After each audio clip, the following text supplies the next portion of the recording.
The envelope was the color of fresh blood. Sarah's hands trembled as she pulled it from the mailbox, her coffee forgotten on the porch railing. She knew that shade of crimson, Shadow Peak Pack's official color. The wax seal pressed into the back bore a wolf's head, elegant and mocking. Her stomach dropped. No. Not today. Not after this morning. Behind her, through the open kitchen window, she could still hear Kai crying. Could still see the impossible thing that had happened an hour ago when her son threw his cereal bowl across the room in a tantrum, and shifted. 4 years old. 4 years old. Wolves didn't shift until puberty. It was a fundamental law of their kind. But Kai had shifted. And then Luna, trying to comfort her brother, had shifted too. 2 perfect wolf pups with midnight black fur and eyes that glowed alpha gold. Sarah had barely gotten them calmed and back into their human forms before the mail arrived. Now this envelope sat in her hands like a ticking bomb.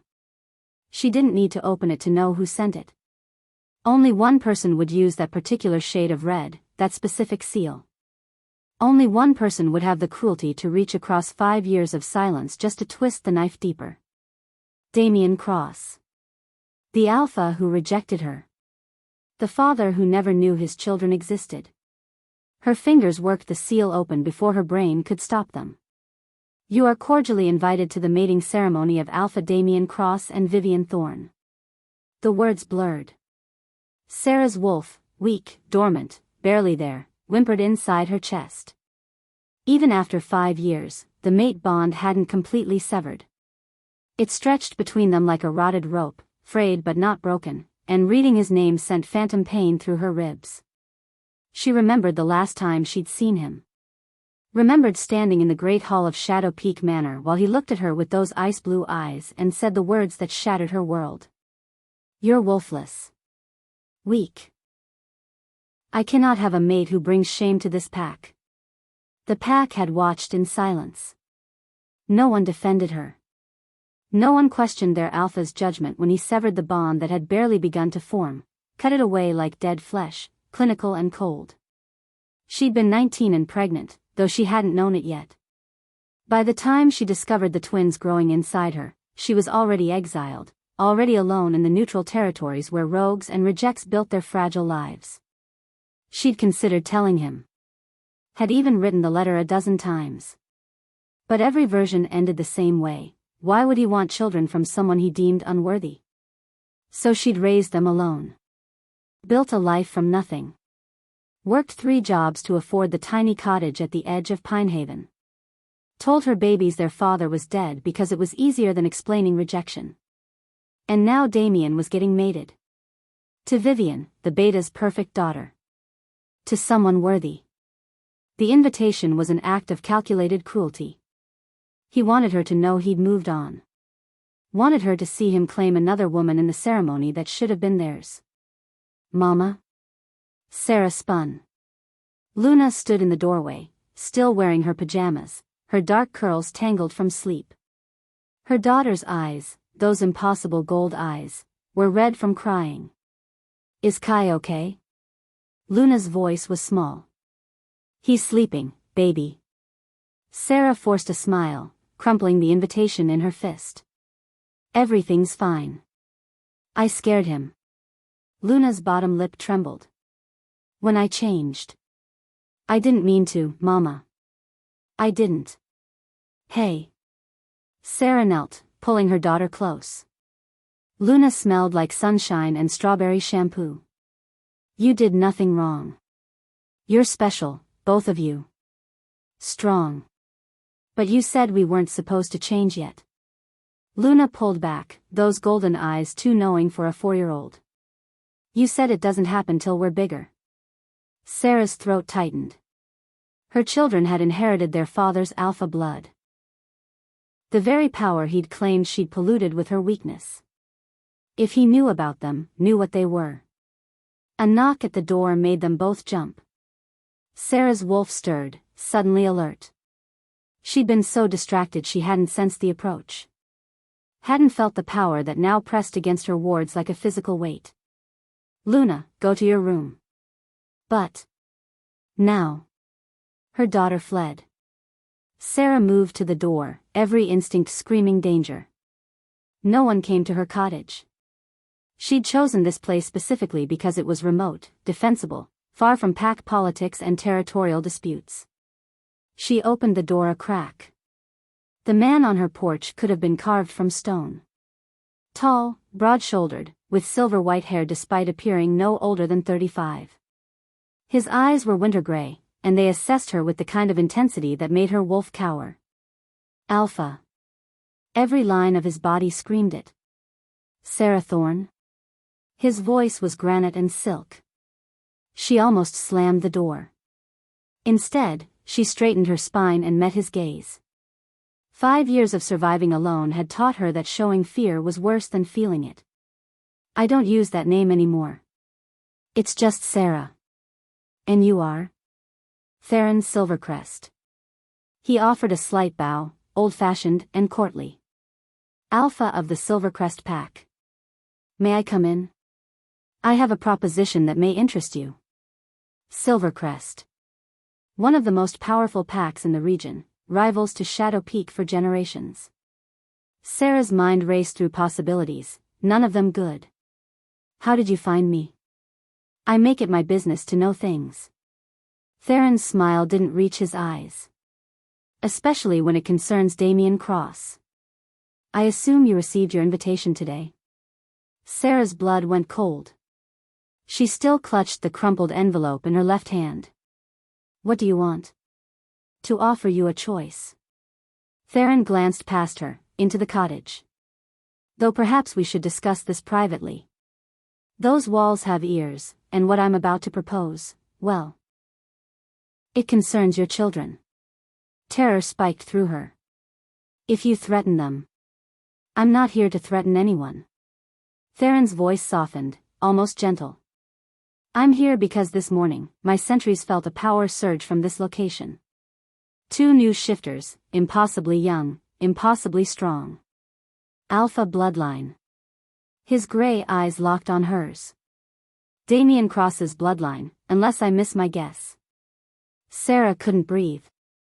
Couldn't think. He doesn't know about them, does he? Theron continued. You've been hiding here, raising his heirs alone, while he plays alpha with his perfect pack and his perfect bride-to-be. Get to the point. Attend his mating ceremony. Theron pulled something from his jacket, another envelope, this one silver. As my date. As my honored guest. Let him see what he threw away. Let him see the children he never knew existed. You're insane.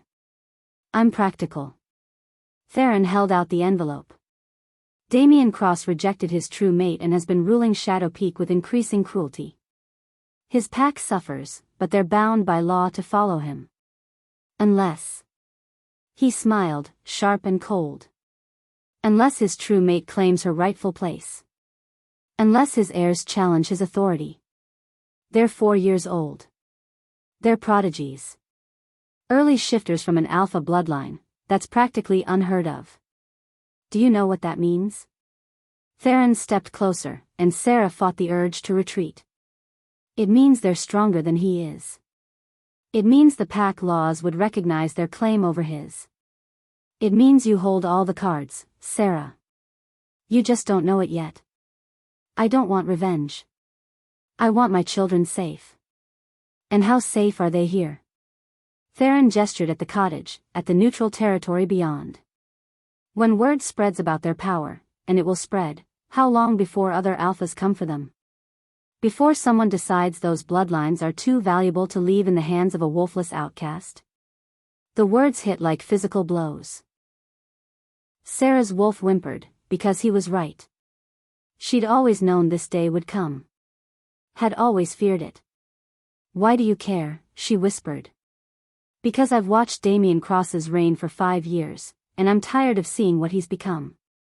Because revenge is sweeter when it's also justice. Theron's expression softened slightly. And because no child should grow up not knowing their father, even if their father is a bastard who deserves to suffer. Sarah looked down at the 2 envelopes in her hands. Red and silver. Past and future. Pain and possibility. Inside the cottage, she heard Kai wake up crying again. Heard Luna trying to soothe him with a lullaby Sarah had taught them. Her children. Her impossible, powerful, beautiful children. If I do this, she said slowly, I do it my way. For them. Not for your revenge. Agreed. Theron extended his hand. Do we have a deal? Sarah thought about Damien's face when he'd rejected her. Thought about 5 years of struggling alone while he lived in luxury. Thought about her children, who deserved to know where they came from, who they were. Who their father was, even if he'd never deserved them. She took Theron's hand. We have a deal. Wanting to see what would happen next, subscribe to this channel to get to listen to more of our upcoming exciting stories. Click on the subscribe button now. Thank you. Chapter 2. Theron didn't leave after their handshake. Instead, he settled into Sarah's worn kitchen chair like he owned it, moving aside Luna's coloring books with careful precision. We need to talk specifics, he said. And I need to meet them. Absolutely not. Sarah remained standing, arms crossed. The protective instinct that had kept her children safe for 5 years roared to life. You don't get anywhere near Kai and Luna until I understand exactly what you want. Fair enough. Theron leaned back, apparently unbothered by her hostility. Though I should mention, they're listening at the top of the stairs. Sarah's head whipped around. Sure enough, 2 pairs of golden eyes peered through the banister rails. Luna Marie. Kai Alexander. Beds. Now. Matching groans, then the patter of reluctant feet. A door closed upstairs. When Sarah turned back, Theron was smiling, a real smile this time, warmer than before. They have your stubbornness. They have a lot of things. Sarah poured herself the coffee she'd abandoned earlier, though it had gone cold. She needed something to do with her hands. You said you've known about them for months. How? My territory borders the neutral lands. I make it my business to know who lives in the buffer zones. Theron accepted the coffee she grudgingly offered him. 3 months ago, one of my patrols felt a power spike coming from this area. When I investigated, I found you. And I found traces of wolf magic that didn't match any known pack signature. So you've been spying on us. I've been keeping watch, he corrected. There's a difference. And it's fortunate I did, because you're not the only one who's noticed your children's abilities. Ice flooded Sarah's veins. What do you mean? Last week, a pack of rogues passed through Pinehaven. They were asking questions about a woman with twins, about unusual children, about bloodlines. Theron's gray eyes held hers. I sent them running with their tails between their legs, but others will come. Word is spreading, Sarah. You can't hide them forever. She wanted to argue. Wanted to tell him he was wrong. But she'd felt it too, the way people had started looking at her children differently. The whispers at the market. The shopkeeper who'd asked too many questions about their father. Tell me about this lunar bloodline thing, she said instead. Theron set down his coffee. It's ancient history. Most wolves think it's a myth, a bloodline so old and powerful that it doesn't manifest in every generation. Sometimes it skips 5 generations. Sometimes 10. But when it does appear. He gestured at her. The carrier often seems wolfless because their wolf is dormant, waiting. Dormant until the bloodline is passed on. That's ridiculous. I would know if I had some ancient power sleeping inside me. Would you? Theron's voice was gentle. Have you ever tried to shift since the twins were born? Sarah opened her mouth. Closed it. The truth was, she hadn't. She'd been so focused on survival, on raising her children alone, that she'd accepted Damien's verdict. Accepted that she was weak, broken, less than. I can't shift, she said, but her voice wavered. You haven't tried, Theron countered. And I think you're afraid to.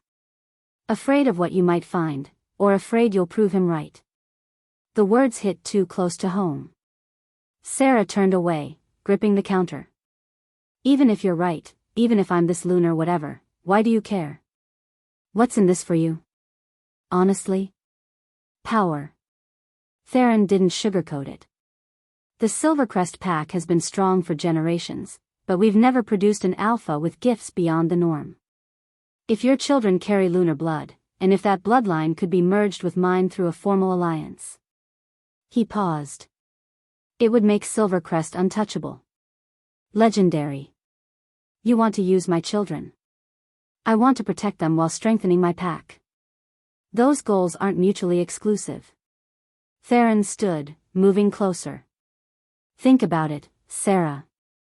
Right now, you're vulnerable. A wolfless mother with powerful children in neutral territory. But as my mate, as Luna of Silvercrest, you'd have an entire pack's protection. Your children would be raised as heirs, trained properly, given everything they deserve. In exchange for what? A political marriage to a man I don't know? Breeding rights to my bloodline? Bitterness sharpened her voice. I've heard this song before, Alpha. It doesn't end well for me. I'm not Damien Cross. No. You're just another Alpha who sees me as a means to an end. Theron was quiet for a long moment. When he spoke again, his voice had changed, less Alpha command, more human confession. My mother was a political mating too. She came from a small pack, brought in to strengthen bloodlines, treated like property. I watched her wither under my father's neglect for years before she finally broke free. He met Sarah's eyes. I'm offering you a choice she never had. I'm offering partnership, not ownership. And if you decide after a year that you want to leave, that you'd rather take your chances alone, I'll let you go. No strings. No recriminations. That's not how pack law works. Mates are forever. Then we'll make it a contracted bonding. 2 years. Long enough to secure your children's safety and give them proper training. After that, you're free. Theron pulled out a folded paper from his jacket. I had my lawyers draw it up. Read it. You'll find the terms more than fair. Sarah took the contract with numb fingers. The document was dense with legal language, but the core points were clear: a temporary political bond, renewable only by mutual consent. Shared custody of any children. Financial security regardless of outcome. Protection under Silvercrest law with full Luna authority. It was generous. Suspiciously so. Why would you agree to this? She asked. If I walk away after 2 years, you get nothing. I get 2 years of your bloodline's protection from my pack. I get the political leverage of having you at my side during the Damien situation. Theron's smile was sharp. And I get the satisfaction of watching Damien Cross realize exactly what he threw away. That's worth more than you know. You really hate him. I really do. No apology in those words. He's been expanding his territory, pushing into neutral lands, squeezing smaller packs. 3 months ago, he executed a family of rogues for trespassing, including their 10-year-old daughter. Theron's jaw tightened.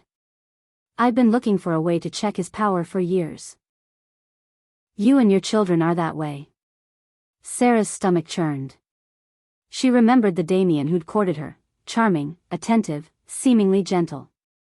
But she'd also seen flashes of cruelty, of ruthlessness he'd carefully hidden until the rejection.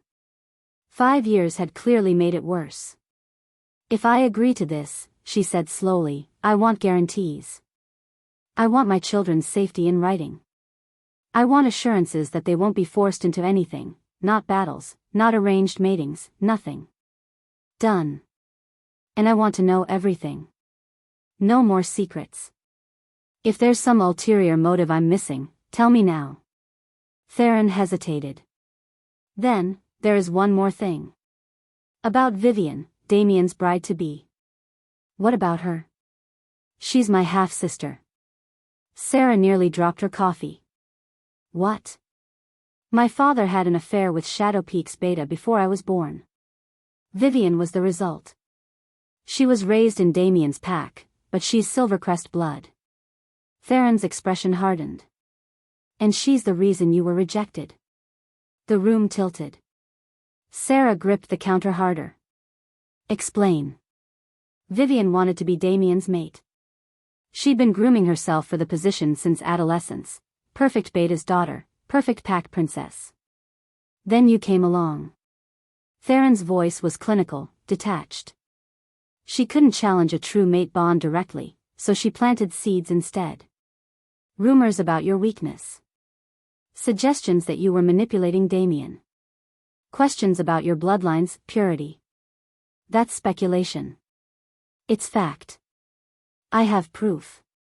Theron pulled out his phone, scrolled, then showed her a series of text messages.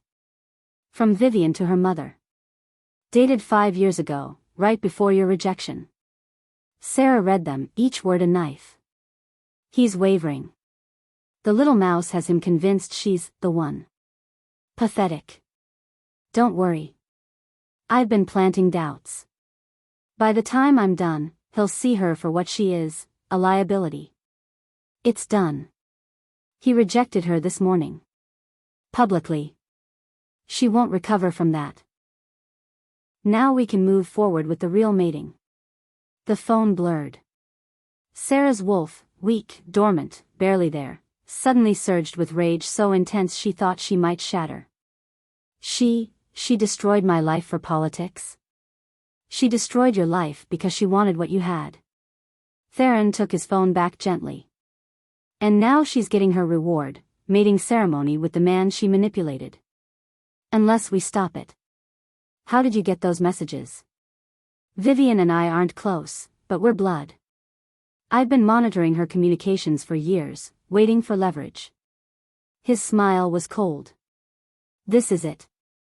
If these messages come out during the ceremony, in front of the entire pack council, Damien will be forced to acknowledge he rejected his true mate based on lies. The pack laws are clear, a rejection obtained through deception is void. Sarah's mind raced. Which means your mate bond was never properly severed. Which means you're still his true mate under pack law. Which means you have legal claim to Luna position over Vivian. Theron leaned forward. Which means you could destroy him the same way he destroyed you, publicly, humiliatingly, in front of everyone who matters. Revenge. He was offering her revenge wrapped in justice and tied with a bow. And God help her, she wanted it. But if the bond was never severed, she said carefully, then I can't mate with you. Even politically. Even temporarily. Not until it's formally dissolved. Which requires Damien's consent or a pack council ruling. Theron's smile widened.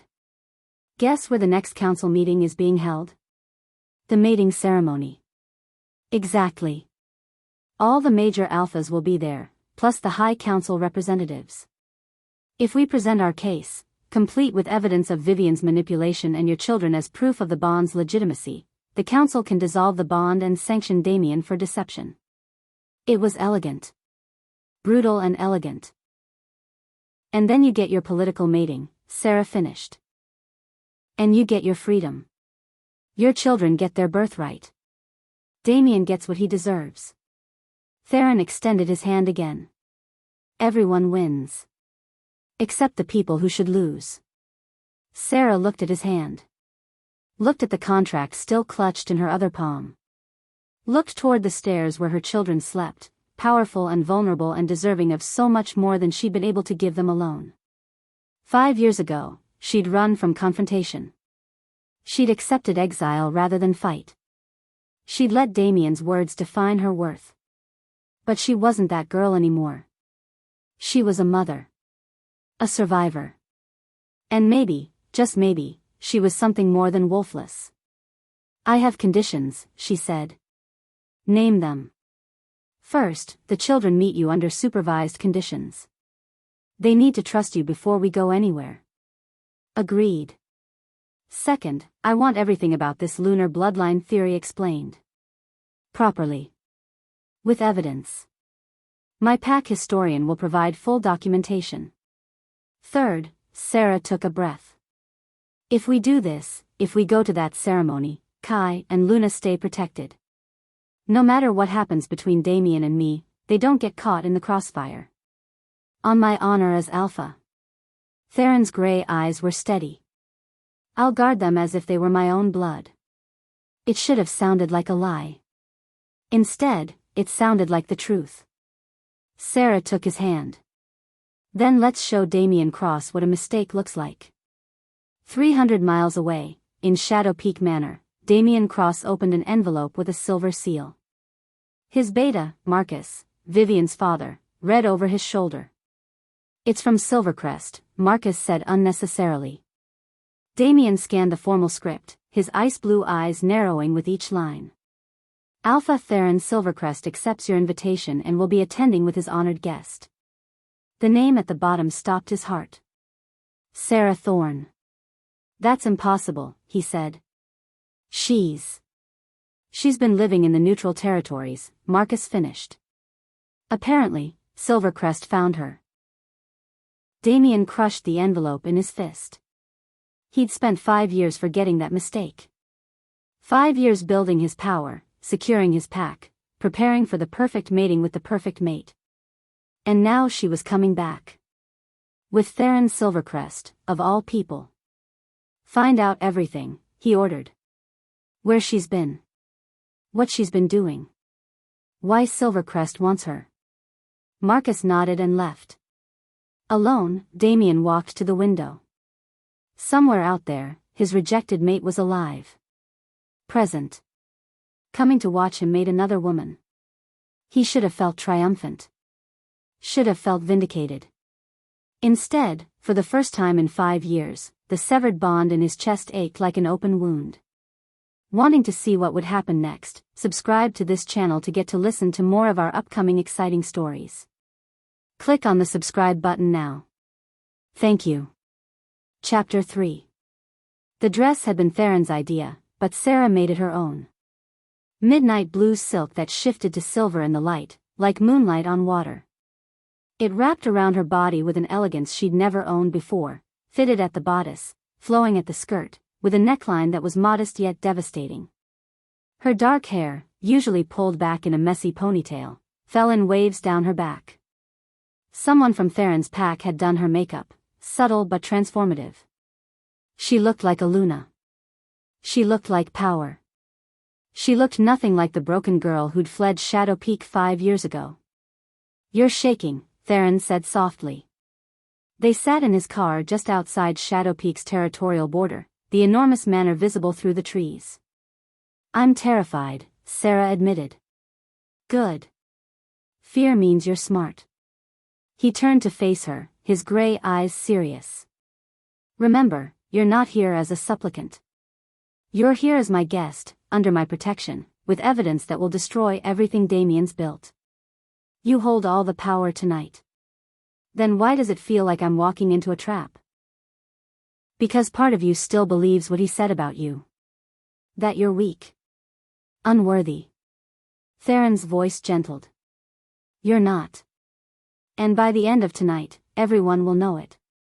Sarah touched the silver pendant at her throat, a gift from Theron that also served as a panic button, connected directly to his personal guard. Behind them, 3 cars of Silvercrest warriors waited as backup. And miles away, in a safe house protected by Theron's most trusted sentries, Kai and Luna slept peacefully, unaware their mother was about to walk into the lion's den. Let's get this over with, Sarah said. The moment they crossed into Shadow Peak territory, she felt it, pack magic pressing against her skin like a warning. Once, this land had welcomed her. Now it recognized her as an outsider, an interloper. Or did it? Something strange happened as they drove deeper. The hostile pressure shifted, transformed. Instead of pushing her away, the land seemed to reach for her. Like it remembered. Like it recognized something in her blood that had always belonged here. Theron noticed. Interesting. What? The territory isn't rejecting you. That's unusual for someone who was formally exiled. Before Sarah could process that, they arrived at the manor. The circular drive was packed with luxury cars bearing the emblems of a dozen different packs. The pack council gathering was in full force: alphas, lunas, beta families, all the major players in their world. All here to witness Damien Cross's perfect mating ceremony. Theron came around to open her door, offering his hand. When Sarah stepped out, conversations stopped. Heads turned. The crowd that had been mingling on the manor's front steps went silent. She felt their stares like physical touches. Felt their shock, their confusion, their rapid-fire assessments. That's her. The rejected one. But she can't be, look at her, she's. Steady, Theron murmured, tucking her hand into the crook of his arm. Let them look. Let them wonder. They walked forward together, and the crowd parted like water. Sarah kept her chin high, her expression serene, even as her heart tried to beat out of her chest. She recognized faces, pack members who'd watched her rejection, who'd said nothing as Damien cast her out. Some had the grace to look ashamed. Others just looked confused. The manor doors opened. Damien stood in the entrance. Sarah's breath caught despite herself. 5 years had changed him.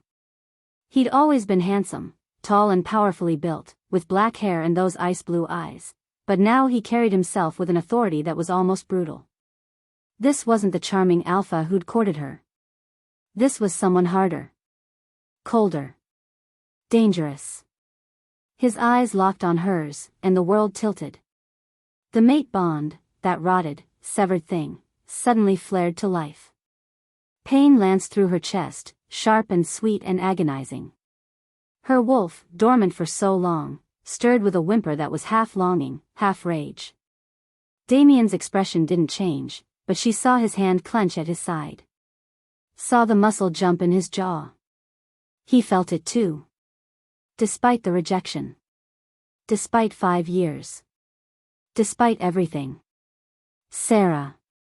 Her name on his lips was a question and an accusation. Alpha Cross. She kept her voice level, formal. Thank you for the invitation. His gaze cut to Theron. Something feral flickered in those blue eyes, wolf recognizing rival, alpha challenging alpha. Silvercrest. I didn't expect you to actually attend. I never miss a good ceremony, Theron replied smoothly. And when Sarah told me about your invitation, I couldn't resist accompanying her. Old friends reuniting, it's touching, really. The emphasis on friends was deliberate. A claim. A challenge. Damien's jaw tightened further. Of course. Welcome to Shadow Peak. Both of you. He stepped aside, allowing them entry, but his eyes never left Sarah. She felt his gaze on her back as they walked into the manor, felt the weight of his attention like a brand. The great hall had been transformed for the ceremony. Silver and gold decorations everywhere, flowers in massive arrangements, a raised platform at the far end where the mating ritual would be performed. It was beautiful and ostentatious and everything Sarah had once dreamed of. Before it became a nightmare. Sarah Thorne. The voice was female, sharp as glass. What a surprise. Vivian Thorne stepped into their path, and Sarah's hands clenched on Theron's arm. Damien's bride-to-be was everything Sarah wasn't: tall, blonde, classically beautiful with the kind of confidence that came from never being rejected. Her dress was gold, chosen to match the ceremony decorations, and she wore it like armor. But her eyes held pure venom. Vivian. Theron's voice was pleasant, almost brotherly. You look lovely. Doesn't she look lovely, Sarah? Beautiful, Sarah agreed, matching his tone. Congratulations on your mating. I hope you'll be very happy. The words tasted like poison, but she delivered them with a smile. Vivian's expression flickered, uncertainty beneath the confidence. I heard you've been living in the neutral territories. How quaint. It's been educational, Sarah replied. I've learned so much these past 5 years. About survival. About strength. About what really matters. And what's that? Family. Sarah let the word hang there, watched Vivian's eyes narrow. There's nothing more important than protecting the ones you love. I'm sure you understand. It was a warning wrapped in pleasantries, and Vivian heard it. Her smile went brittle. Well, enjoy the ceremony. I'm sure it will be enlightening. She swept away, but not before Sarah caught the way her hands trembled. That was well done, Theron murmured. She's scared. She should be. They mingled through the crowd, Theron introducing Sarah to various alphas and dignitaries. She smiled, made small talk, played the part of Silvercrest's mysterious guest. All the while, she felt Damien watching her. Felt the bond pulling, aching, demanding acknowledgement. It was Marcus, Vivian's father and Shadow Peak's beta, who finally approached them directly. Sarah. He inclined his head, respectful but wary. It's been a long time. Marcus had been one of the few who'd looked uncomfortable during her rejection. Not uncomfortable enough to speak up, but still. There'd been something like regret in his eyes. Beta Marcus. She returned his nod. How's the pack been? Strong. Growing. His nostrils flared slightly as he leaned in, a wolf's instinctive assessment. Then his eyes widened, just a fraction. You've changed. I've survived. More than that. Marcus's gaze sharpened, and Sarah felt him reading her the way only an experienced beta could, cataloging sense, changes, subtle shifts in power. When his eyes met hers again, there was shock in them. Sarah, are you? We should find our seats, Theron interrupted smoothly, steering her away. I believe the ceremony is about to begin. But the damage was done. Marcus stood frozen, his expression cycling through confusion, realization, and something like horror. She'd seen him do the math. Seen the exact moment he understood what her scent was telling him. Pup. She smells like pup. Old scent, years old, but unmistakable. He knows, Sarah whispered. Let him know. Let him wonder. Theron guided her to their seats, front row, impossibly close to the ceremony platform. The more questions they have, the better our reveal will be. The hall filled quickly. Pack members and guests taking their seats, the anticipation building like pressure before a storm. Sarah spotted the High Council representatives, 3 elderly wolves who oversaw pack law disputes, seated in places of honor. Everything was falling into place. Then Damien entered from the side door, and the crowd hushed. He'd changed into formal ceremonial robes, black and silver, marking him as Alpha. He looked every inch the powerful leader, commanding and controlled. Until his eyes found Sarah again. The carefully blank expression cracked.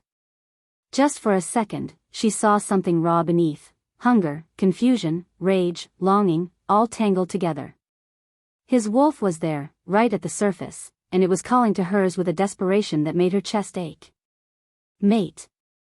Mine. Come back. No. She couldn't think like that. Couldn't let the bond cloud her judgment. Vivian appeared beside Damien, taking his arm possessively. She'd changed too, into a traditional mating dress of pure white. She looked radiant and triumphant. She also looked desperate. My friends, Damien's voice carried through the hall, rich with alpha command. Thank you for joining us on this momentous occasion. Tonight, I will complete my bond with Vivian Thorne, solidifying the alliance between our pack's leadership and securing Shadow Peak's future. Applause. Sarah forced herself to join in. However, Damien continued, and something flickered across his face. I've been informed that we have a special guest tonight. Someone from my past. His eyes locked on Sarah. Sarah. I didn't expect to see you here. The hall went silent. Every eye turned to her. This was it. The moment Theron had prepared her for. Sarah stood, graceful and deliberate. Alpha Cross invited me. I thought it would be rude not to attend. Of course. Damien's smile didn't reach his eyes. And you brought a companion. Alpha Silvercrest has been very kind to me these past months. She let that sink in, months, not days or weeks. Long enough to suggest intimacy. He's helped me understand so much about myself. About what I'm truly capable of. Really. It wasn't a question. And what have you discovered? That rejection isn't always the end of a story. Sarah's voice carried, clear and strong. Sometimes it's just the beginning. Sometimes it reveals truths that were hidden. Sometimes, she smiled, sharp as a blade. It sets you free to become who you were always meant to be. The bond between them pulled, screaming. Damien's composure cracked further. His eyes flashed wolf gold. Damien, Vivian hissed, tugging his arm. We should begin. Now. Yes, Damien said slowly, still staring at Sarah. We should. But his wolf was howling. She could see it in every rigid line of his body. Could feel it through the bond that shouldn't exist anymore but somehow, impossibly, did. Marcus appeared at Damien's side, leaning in to whisper something urgent. Damien's eyes widened. He looked at Sarah again, really looked, and she saw the exact moment understanding began to dawn. No, he breathed. Damien, please, Vivian was openly panicking now. Start the ceremony. The High Council representatives were watching with interest. The crowd was riveted.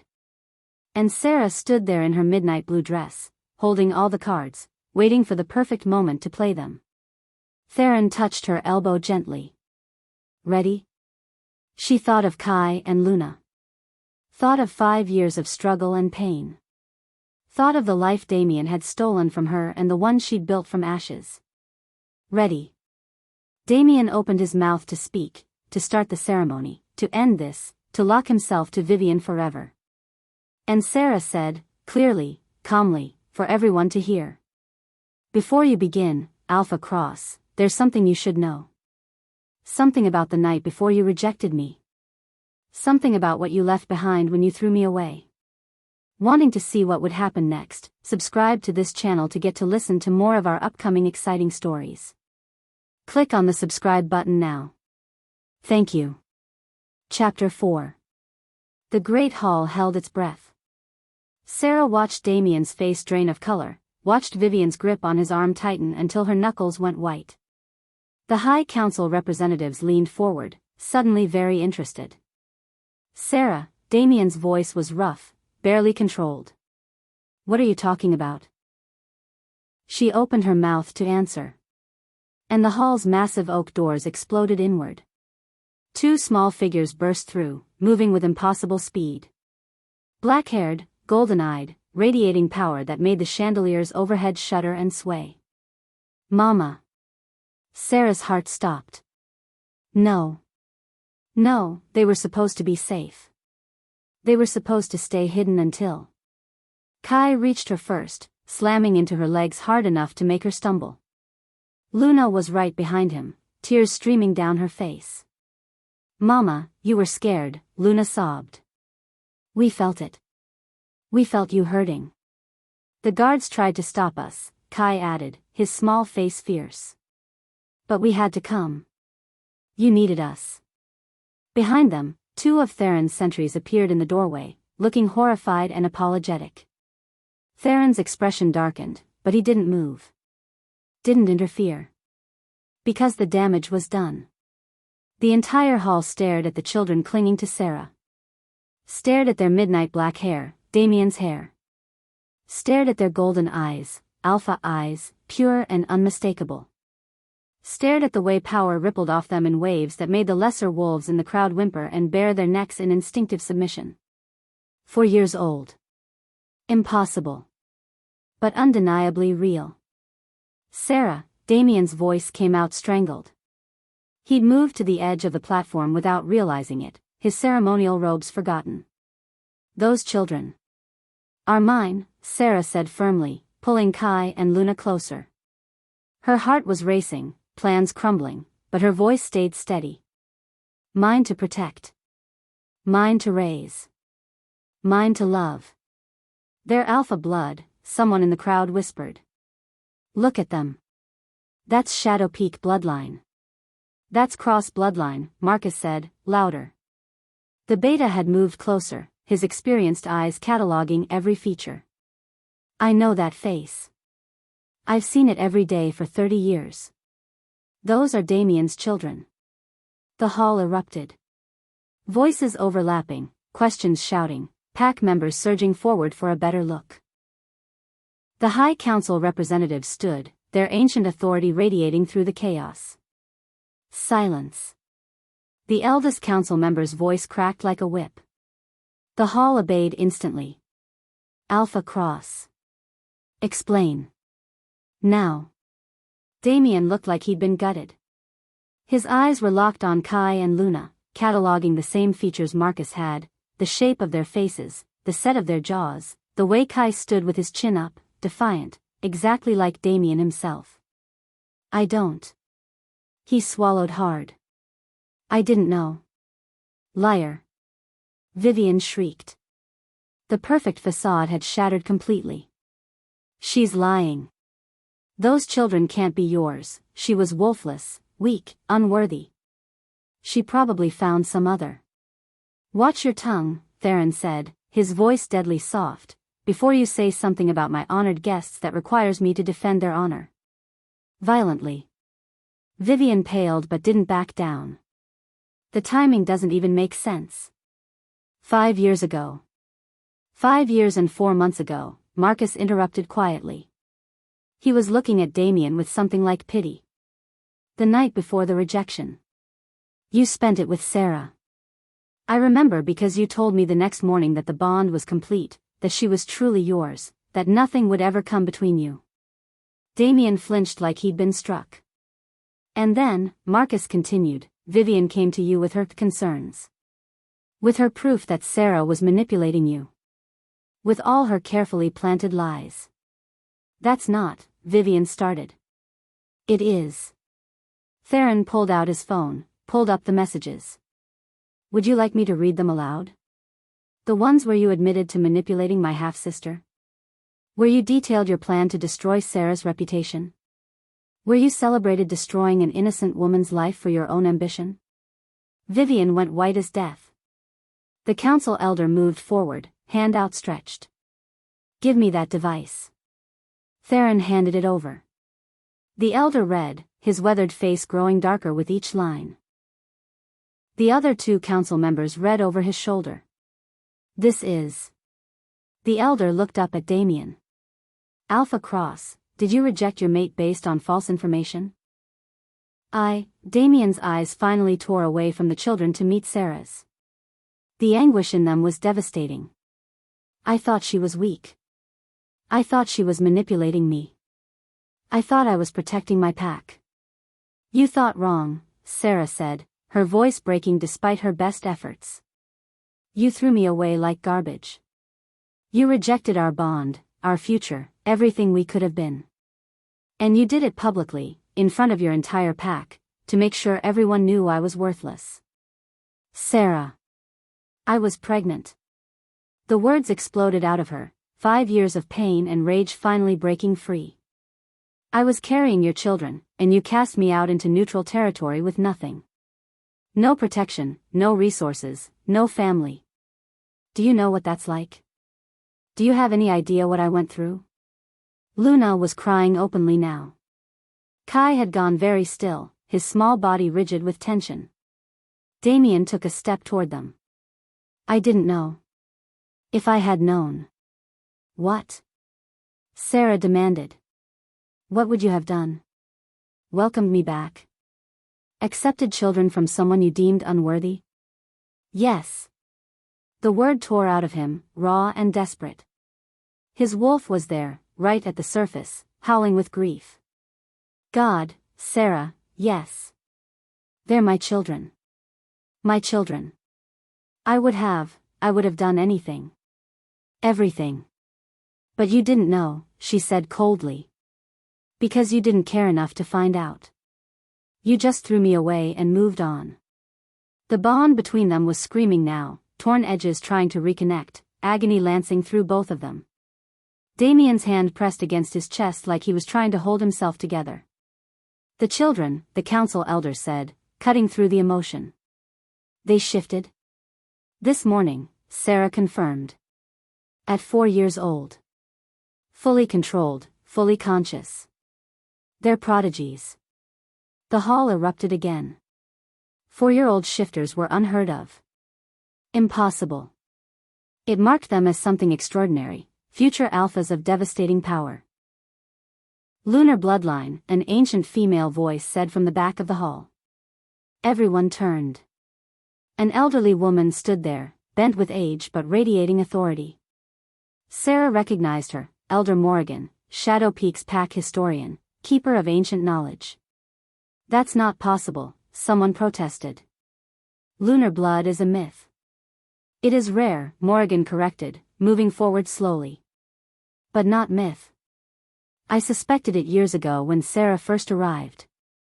The signs were there, dormant wolf, unusual scent, the way the pack lands responded to her presence. She looked at Sarah with knowing eyes. But you were young, untested. The bloodline hadn't awakened yet. It awakened when she conceived, Theron said. When the lunar blood passed to the next generation, strengthening itself. That's why the twins are so powerful. They carry both Alpha Cross bloodline and lunar heritage. The council members exchanged significant looks. This changes everything, the elder said slowly. Alpha Cross, you rejected a lunar-blessed true mate after completing the bond and after conception. Do you understand the implications? Damien's face went gray.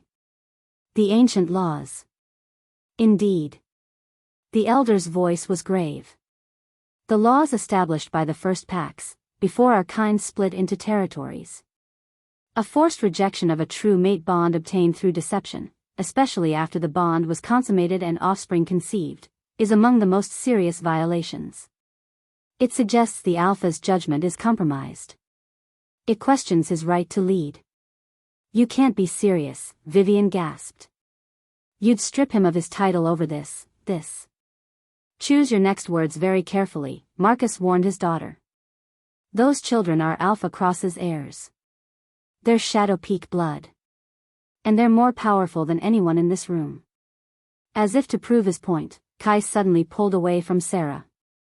The 4-year-old walked toward Damien with the kind of confidence that shouldn't exist in someone so small. Kai, no.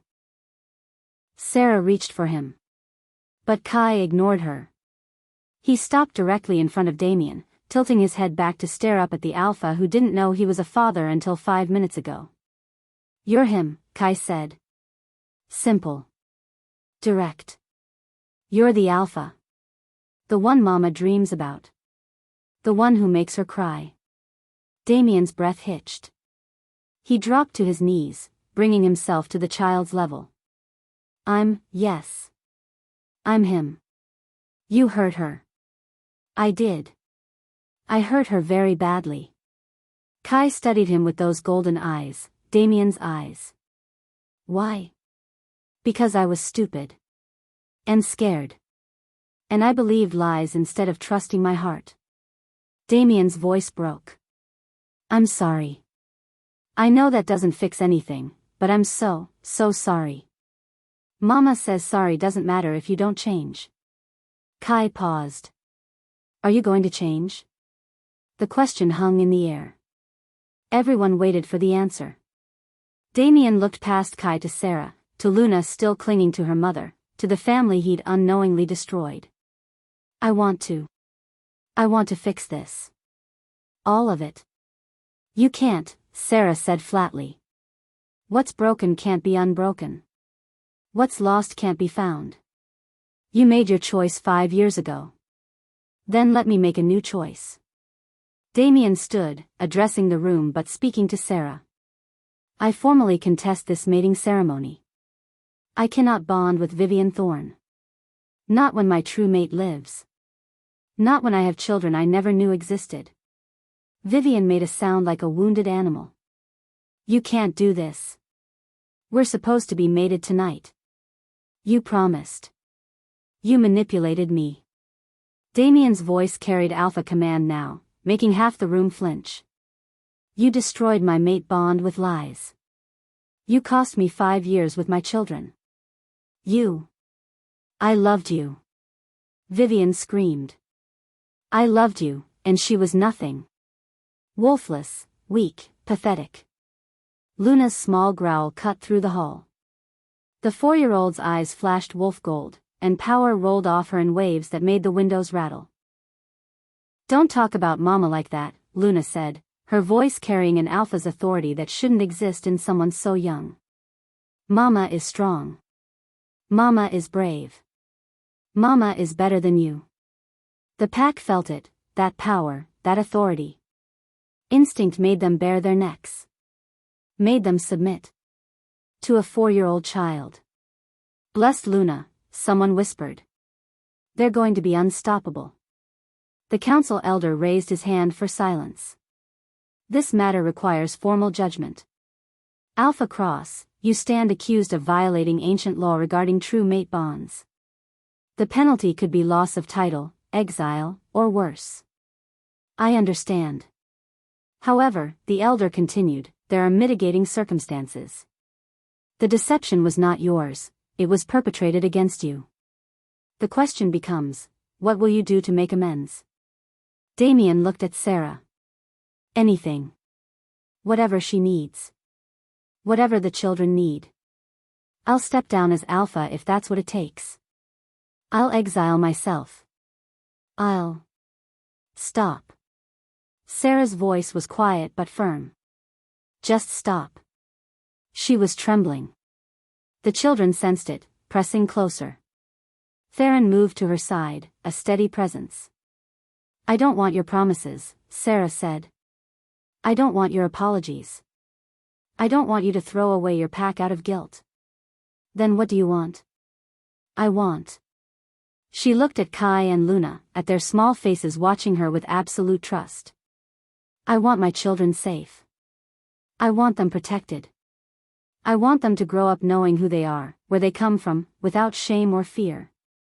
They will be, Damien said immediately. Sarah, please. Let me. The council will reconvene tomorrow, the elder announced. To determine proper recompense and address the legal status of the mate bond and the children's inheritance rights. Until then, he looked at Sarah. The children should remain in Shadow Peak territory. They are Alpha Cross's heirs. They have rights here. No. Sarah's arms tightened around her babies. They stay with me. They can stay with you here, Marcus interjected. The Eastern Guest Wing is ready. Under Shadow Peak protection and hospitality. With Silvercrest guards posted outside, Theron added. Non-negotiable. The elder nodded. Acceptable. This gathering is concluded. The hall erupted into chaos again as pack members surged forward, everyone trying to get closer to the children, to Sarah, to the scandal of the century. Damien reached toward them. Sarah, please. But Theron was already moving, guiding Sarah and the children away through a side door, his sentries forming a protective barrier. The last thing Sarah saw before the door closed was Damien's face, devastated, desperate, destroyed. And Vivian, still in her white mating dress, screaming curses that no one was listening to anymore. Because everything had changed. The ceremony of lies had ended. And the truth, finally, had come to light. If you're still listening to this story up to this point, why don't you subscribe to this channel to continue getting impactful daily stories like this? We would be most grateful if you can do that to help boost this video to reach everyone. Thank you. Chapter 5. The Eastern Guest Wing was lavish, all silk sheets and antique furniture that probably cost more than Sarah's cottage. But it felt like a gilded cage. She stood at the window watching the sun rise over Shadow Peak territory while Kai and Luna slept in the adjoining room, exhausted from yesterday's chaos. Theron's guards were posted outside the door. More patrolled the grounds below. And somewhere in this massive manor, Damien was awake. She could feel him through the bond, that terrible, severed thing that had somehow started knitting itself back together the moment they'd been in the same room. It hurt. God, it hurt. Mama? Sarah turned. Luna stood in the doorway, dragging her stuffed wolf. Can't sleep, baby? Bad dreams. Luna padded over, and Sarah lifted her onto the window seat. Is the mean lady going to hurt us? No one's going to hurt you. I promise. She was really mad. Luna leaned against Sarah's side. She smells wrong. Like sick flowers. Sarah went still. What do you mean? Her smell. It's all twisted up with something bad. Something that makes my tummy hurt. Luna looked up with those two wise golden eyes. You smell like that sometimes too. In the mornings. After you drink your tea. Ice flooded Sarah's veins. My tea? The special one. The one you said helps you feel better. Luna yawned. But it doesn't help. It makes you smaller. Quieter. Like you're hiding.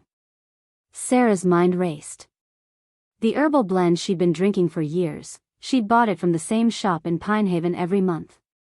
The shopkeeper had recommended it for women's health, said it would help with energy, with balance. But what if? A knock at the door made her jump. One of Theron's guards poked his head in. Miss Sarah? Alpha Silvercrest requests your presence in the private dining room. He says it's urgent. Sarah glanced at Luna. I need to. I'll stay with the children, a female voice said. An older woman appeared behind the guard, one of Theron's pack, with kind eyes and steady energy. I'm Helena. I raised 3 pups of my own. They'll be safe with me. After a moment's hesitation, Sarah nodded. She kissed Luna's forehead. Stay with Helena, okay? Don't leave this room. Okay, Mama. The private dining room was smaller than the Great Hall but no less elegant. Theron sat at the head of the table, but he wasn't alone. Marcus was there, looking haggard. And Elder Morrigan, the pack historian, her ancient eyes sharp. Sit, Theron said gently. Sarah sat. What's going on? Marcus slid a small vial across the table. We found this in Vivian's chambers. Along with 3 dozen more just like it. Sarah picked up the vial. Dark liquid, faintly green. It smelled bitter, herbal. Familiar. Wolfsbane, Morrigan said. Concentrated and refined. Not enough to kill, but enough to suppress a wolf's nature if administered consistently over time. The room tilted. My tea. What? Theron leaned forward. Luna said, she said I smell like Vivian sometimes. After I drink my morning tea. The one I've been drinking for 5 years. Sarah's hands shook. I bought it from a shop in Pinehaven. The shopkeeper said. The shopkeeper was paid by Vivian, Marcus interrupted. We found records. She's been sending money to someone in Pinehaven for years. We're tracking them down now. But why? Sarah's voice cracked. Why poison me? I was already exiled. Already gone. Because you survived, Morrigan said softly. You survived, and somewhere deep down, Vivian knew Damien would never fully move on. She needed you weak. Suppressed. Unable to ever come back and threaten her position. The poisoning started earlier, Theron added grimly. Marcus found evidence that Vivian had access to the pack kitchens when you lived here. She was dosing you even then, making you appear wolfless so Damien would reject you. Sarah couldn't breathe. 5 years. 5 years of thinking she was broken, weak, less than. 5 years of her children asking why Mama couldn't shift like them. 5 years of shame. And it was all Vivian. I'm going to kill her, Sarah said flatly. Get in line, Marcus muttered. She's my daughter, and right now I'd like to tear her throat out myself. There's more. Morrigan stood, moving to Sarah's side. Child, may I examine you? I need to check something. Sarah nodded, numb. The old woman placed gnarled hands on either side of Sarah's face, closed her eyes, and reached. Power flared, ancient, seeking. It dove into Sarah like a living thing, searching, cataloging. And then Morrigan gasped. By the first pack, she breathed. It's true. It's actually true. What's true? Theron demanded. Morrigan's hands trembled as she pulled away. She's White Luna. Pure bloodline. I've only seen it once before, 70 years ago, and that woman brought an entire pack to its knees with a thought. Sarah shook her head. I don't understand. White Lunas are myth to most wolves, Morrigan explained. But they existed. Rare gifts that appeared once every few generations, women who could sense and manipulate pack bonds themselves. They could strengthen loyalty, break false bonds, even nullify an alpha's command if the alpha was unworthy. That's... Sarah searched for words. That's impossible. The wolfsbane suppressed it. Kept it dormant. But now that it's leaving your system, now that your children have awakened your power through their own gifts. Morrigan smiled. You're going to be magnificent. And terrifying. A commotion outside interrupted them. Raised voices, then a crash. Theron's guards burst through the door. Alpha. Riker Cross is demanding entry. He has 20 warriors with him and claims right of challenge. Riker? Sarah's stomach dropped. Damien's brother? His younger brother, Marcus confirmed grimly. Ambitious, ruthless, and he's been gathering support among the pack members who see Damien's rejection as weakness. He's not wrong, a new voice said. Sarah turned. A man who looked like a darker version of Damien stood in the doorway, same height, same build, but with brown eyes instead of blue and a smile that held only cruelty. Riker Cross. Elder Morrigan. Beta Marcus. Alpha Silvercrest. Riker's gaze landed on Sarah. And the infamous rejected mate. How convenient. You have no business here, Riker, Marcus growled. I have every business. I'm challenging for alpha position, as is my right when an alpha proves himself unfit to lead. Riker stepped closer, and his warriors filed in behind him. Damien rejected his true mate based on lies. He's gone 5 years without knowing his own children. He's weak. Compromised. The council hasn't ruled. The council doesn't need to rule. Pack law is clear. Riker's eyes gleamed. An alpha who cannot maintain his own mate bond cannot maintain pack bonds. I challenge Damien Cross for leadership of Shadow Peak. Winner takes all, including claim to the rejected mate and her powerful offspring. Sarah shot to her feet. I'm not a prize to be won. You're a White Luna with 2 prodigy children. You're the most valuable prize in the wolf world right now. Riker smiled. Mate with me, and I'll give your children everything. Position, power, protection. They'll be heirs to the strongest pack in the region. They're already heirs to Shadow Peak. Shadow Peak under Damien's weak leadership. Under mine? Riker's voice dropped. We'll be unstoppable.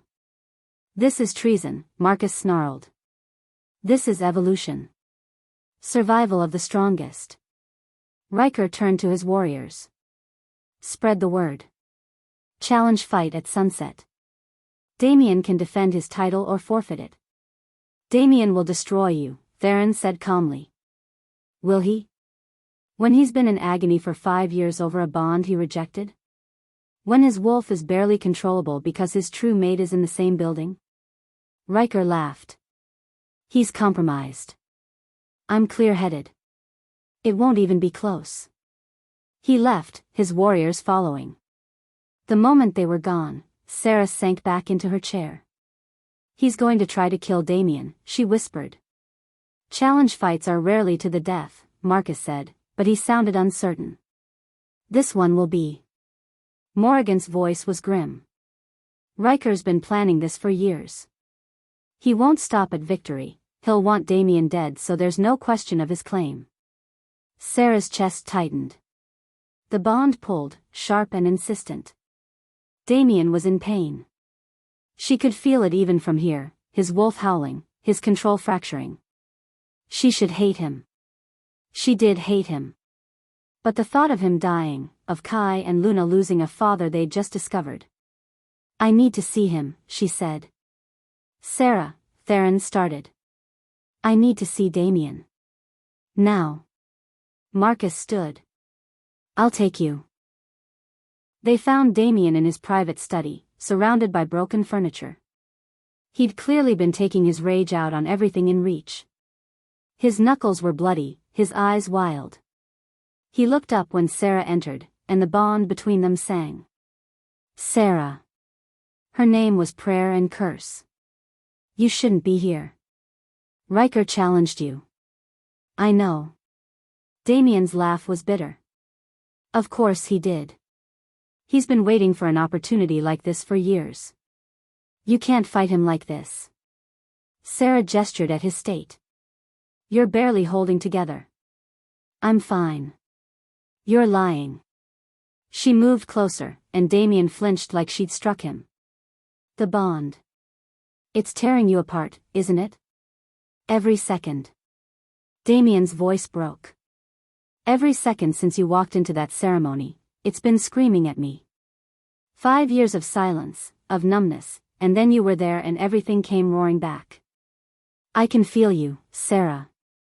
Your pain. Your fear. Your rage. All of it. Good. You should feel it. You should suffer the way I suffered. I know. I deserve it.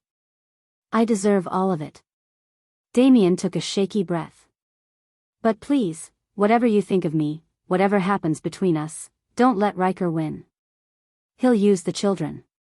He'll exploit their power. He won't love them the way they deserve. The way you would? Sarah's voice dripped sarcasm. The way I already do. Damien's eyes were anguished. I met them yesterday and they're already everything to me. That little boy who asked if I would change, I'll spend the rest of my life proving the answer is yes. And Luna with her fierce defense of you, she's perfect. They're both perfect. And they're mine. Something in Sarah's chest cracked. Damien. I don't expect forgiveness. I don't expect anything. But let me fight for them. Let me prove I can be the father they deserve. He swallowed hard. Even if I can never be the mate you needed. Sarah looked at this broken alpha, this man who destroyed her world and was now begging for a chance to make it right. The bond pulled, trying to knit them back together. Trying to heal what had been so badly wounded. But she also felt Theron's steady presence through the manor. Felt the safety he represented. The partnership without pain. Win the challenge, she said finally. Protect your pack from Riker.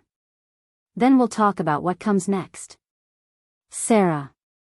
That's all I can give you right now. Take it or leave it. Damien nodded, eyes bright. I'll take it. And I'll win. I swear to you, I'll win. Sarah turned to leave, but Damien's voice stopped her. Vivian confessed. Marcus has her in custody. His voice went cold. She admitted to the wolfsbane. To the manipulation. To working with Riker to destabilize my leadership. She destroyed us for politics. I know.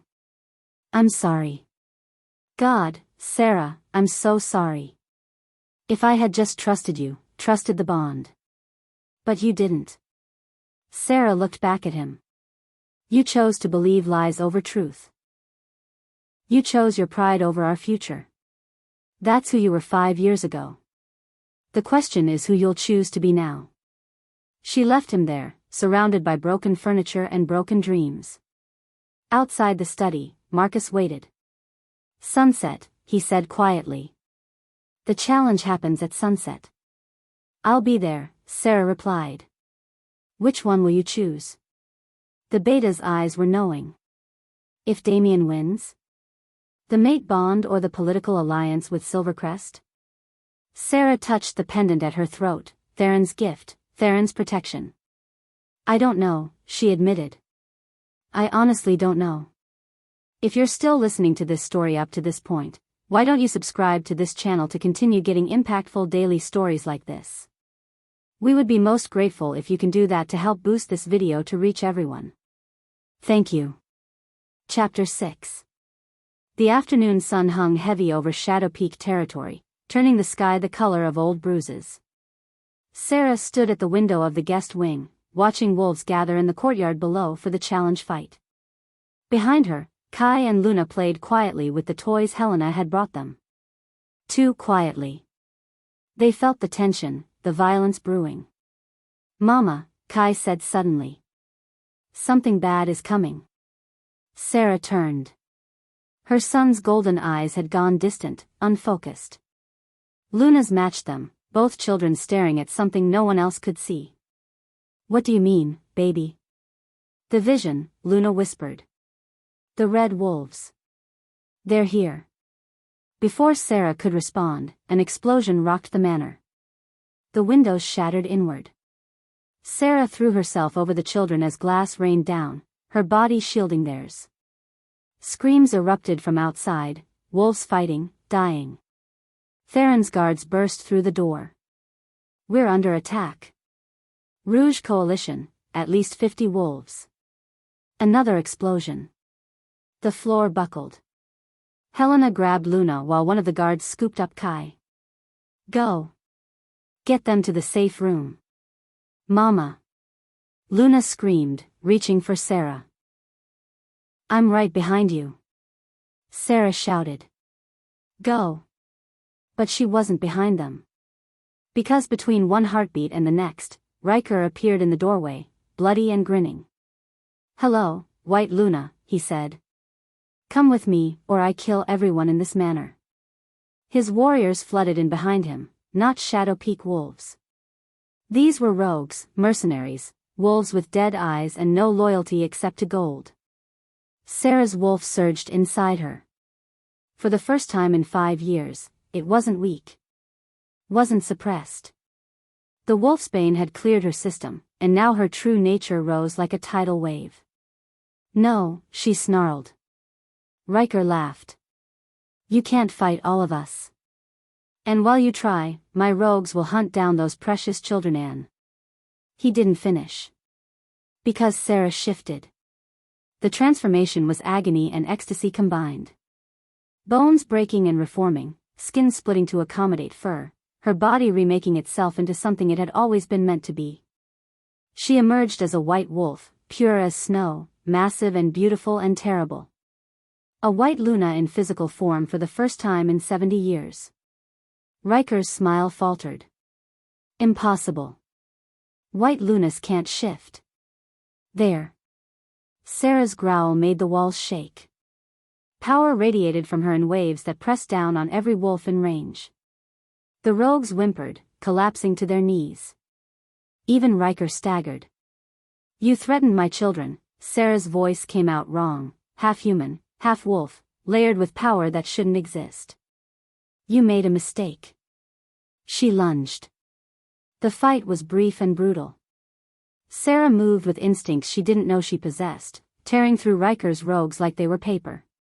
Blood sprayed. Bodies fell. But there were too many. And more kept coming. A rogue caught her flank, teeth sinking deep. Another hit her from behind. Sarah stumbled, and Riker was there, his own wolf massive and brown. I don't need you alive, he snarled. Just your children. They'll serve me just as well orphaned. He went for her throat. And Damien crashed into him like a freight train. The two alphas collided in a tangle of fur and fangs. Damien was bigger, stronger, but Riker fought dirty. They rolled across the floor, destroying furniture, walls cracking under the force of their battle. More wolves poured into the manor. Sarah couldn't tell who was friend or foe anymore. She just knew she had to reach her children. She ran. Through corridors filled with fighting wolves. Past bodies, some moving, some not. Her paws left bloody prints on marble floors. "Mama!" The cry came from below. The safe room, they hadn't made it. Sarah changed direction, following her children's sense, their terror, there. The courtyard. They were in the courtyard. Sarah burst through the doors and froze. A man stood in the center of the courtyard, holding Kai by the scruff of his neck. Luna dangled from the grip of another rogue. Helena lay unconscious against the fountain, bleeding from a head wound. But it was the man holding Kai who made Sarah's blood freeze. He was ancient, far older than any wolf should be. His eyes were black pits, and power rolled off him in suffocating waves. "White Luna," he said pleasantly. "How delightful. We've been searching for your bloodline for decades. Let them go." Sarah's voice shook with barely controlled rage. "I think not. These children are quite valuable. Prodigies, I'm told. Early shifters with alpha blood and lunar gifts." The ancient wolf smiled. "They'll make excellent weapons once we've broken them properly." "Who are you?" "I am Mordecai.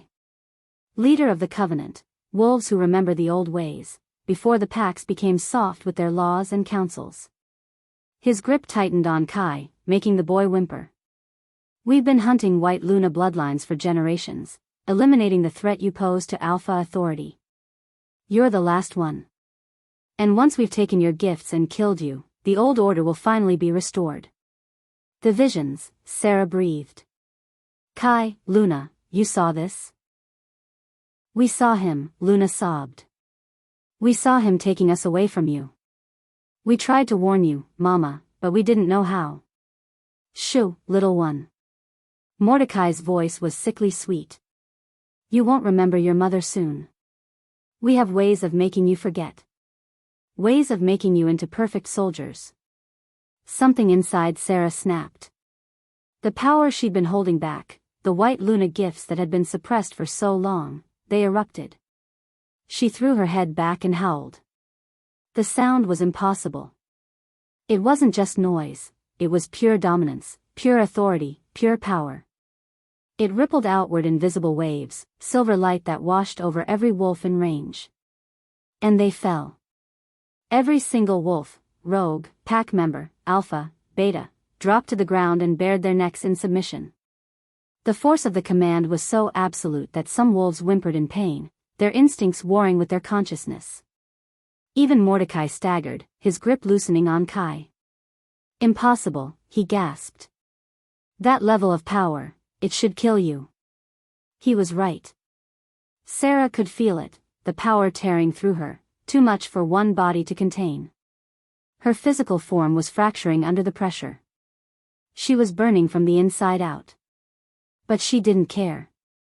Her children were free, stumbling toward her, and that was all that mattered. "Sarah." Damien's voice, desperate. He was crawling toward her, the submission command still pressing him down but his will fighting against it. "Sarah, stop. You're killing yourself." She couldn't stop. Wouldn't stop. Not until every threat was eliminated. More power poured out. Wolves screamed. The courtyard stones cracked.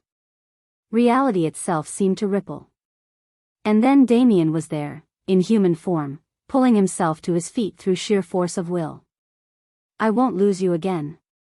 He bit down on her shoulder, a claiming bite, alpha to mate, pack bond to pack bond. The power channeled through him like lightning through a rod. Damien screamed but held on, taking some of the overflow, grounding her. It wasn't enough. She was still burning, still fracturing. "Move." Theron appeared out of nowhere, also forcing himself upright against the submission command. "Damien, you can't anchor her alone, the power is too great." "I won't let go." "Neither will I." Theron shifted mid-stride, his silver wolf appearing beside Damien's black one. And then he bit down on Sarah's other shoulder. The world exploded into light. 2 alpha bonds. 2 anchor points. Power flowing through both connections, distributed between 3 instead of trapped in 1. The ancient ritual, the triad bond, that hadn't been performed in centuries because it was too dangerous, too complicated, too likely to drive all three participants mad. But it worked. The power stabilized. Sarah's body stopped tearing itself apart. The silver light dimmed, settling into something sustainable instead of destructive. She collapsed between them, held upright only by their grip on her shoulders, their teeth still embedded in her flesh. The submission command released. Wolves gasped and staggered to their feet. Mordecai tried to run. And Marcus was there, tackling the ancient wolf with a savage growl. "You attacked my alpha's children. You die." The beta's execution was swift and brutal. Sarah barely registered it. She was too focused on the feeling of two bonds settling into her soul, Damien's fierce and possessive and agonized with longing, Theron's steady and protective and complicated with growing affection. Both of them. Permanently. Irrevocably. "What did we do?" she whispered. Damien released her shoulder first, shifting to human form. Blood stained his mouth, her blood, marking him. "We saved you. That's what matters." But the bond, Theron shifted too, his gray eyes wide with realization. A triad bond. "We've created a triad bond." "That's impossible," someone in the crowd said. "Pack law doesn't allow." "Pack law has no precedent for this," Elder Morrigan's voice cut through the chaos. She stood at the edge of the courtyard, leaning heavily on her cane but alive. A white Luna bonded to two alphas. A power stabilized through dual anchors. She laughed, the sound cracked but genuine. "Blessed moon. You've done something that hasn't been attempted in 500 years. Is it permanent?" Sarah managed to ask. "Very." Morrigan limped closer. "You're bound to both of them now. And they're bound to each other through you. A triad, equal partners, equal claims, equal bonds." Damien and Theron looked at each other. 5 years of rivalry, of territorial disputes, of carefully maintained hostility. And now they were bound together through the woman they both wanted. "Mama." Kai and Luna finally reached her, throwing themselves into her arms. Sarah caught them, holding them tight despite her injuries, her exhaustion, her complete confusion about what had just happened. "You're okay," she breathed. "You're both okay. You saved us," Luna said. "You were so bright, Mama. Like the moon." "The vision was wrong," Kai added, his voice small. "We thought we'd lose you. But you're still here." "I'm still here." Sarah kissed their foreheads, breathed in their scent. "Always." Around them, Shadow Peak wolves were subduing the remaining rogues. The covenant was broken, their leader dead, their army scattered. But the real chaos was just beginning. Because Sarah now bore 2 mating marks, one on each shoulder, silver scars that would never fade. Claimed by 2 alphas. Bound to both. And Pack Law had absolutely no idea what to do with that. "We need a ruling," Marcus said quietly, appearing at their side. His face was grim. "A triad bond hasn't existed in living memory. The council will have to convene. Until then, she's under both our protection," Damien said firmly. "Agreed," Theron added. They looked at each other again. Not quite enemies anymore. Not quite allies either. Just 2 alphas sharing a bond with the same woman, neither willing to yield, neither able to walk away. Sarah closed her eyes, feeling both bonds pulse in her chest, Damien's wild and desperate, Theron's controlled and steady. She'd wanted revenge. She'd wanted justice. She'd wanted safety for her children. Instead, she'd gotten something far more complicated.